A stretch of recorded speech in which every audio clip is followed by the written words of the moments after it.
I am secretly abandoning my own graduation gala because my parents are actively scheming to use the venue for my brother's surprise ambush wedding. Let me rewind, because this betrayal has been brewing for over 2 decades. My husband Mark and I have been planning this celebration for exactly 2 years. I am 34 years old, and after dropping out of college at 19 to work full-time, I finally went back to earn my degree in civil engineering. I spent 6 agonizing years taking night classes while working brutal 50-hour weeks at a structural design firm. To celebrate this milestone, Mark and I saved exactly $14,200 to rent the historic Orchid Conservatory in downtown Seattle for a Saturday evening in August. We envisioned 80 guests, string lights, and a night of pure relief. My parents were initially dismissive of the expense, but a month into planning, they suddenly offered to cover the premium catering and top-tier open bar, which totaled just over $9,500. Mark was hesitant, but I was deeply moved by their apparent generosity. I accepted the money. I truly should have known better.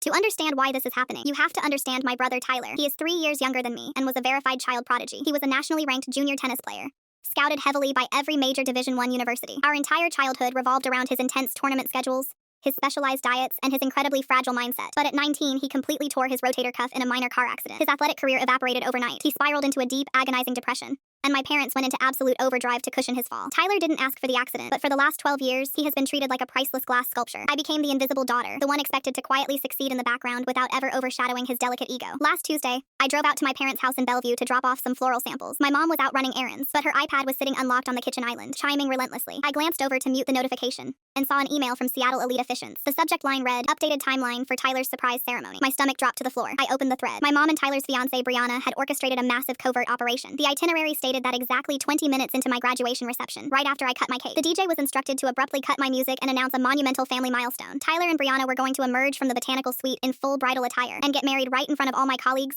friends, and engineering professors. When my mom walked through the front door, I immediately confronted her with the illuminated screen. Instead of apologizing or acting ashamed, she let out a heavy sigh and looked at me like I was being utterly unreasonable. She calmly explained that Tyler had just been passed over for a massive corporate promotion, and his self-esteem was critically low. Brianna didn't want the financial stress of planning a wedding, and since I already had a beautiful venue filled with people, it was the perfect opportunity to lift him up. I told her absolutely not. I said this night was the culmination of 6 years of my literal blood and tears, and I would not allow it to be hijacked. She coldly reminded me that since she and my dad had paid for the catering, it was legally a joint family event, and she would utilize the space to help her struggling son. An hour later, Tyler texted me a massive paragraph lecturing me about family unity, casually noting he had already mailed secondary wedding invitations to 30 of his old fraternity brothers for my specific date. So, Mark and I took immediate, decisive action. The venue contract is exclusively in my name, not my parents'. Yesterday morning, I invoked the 90-day cancellation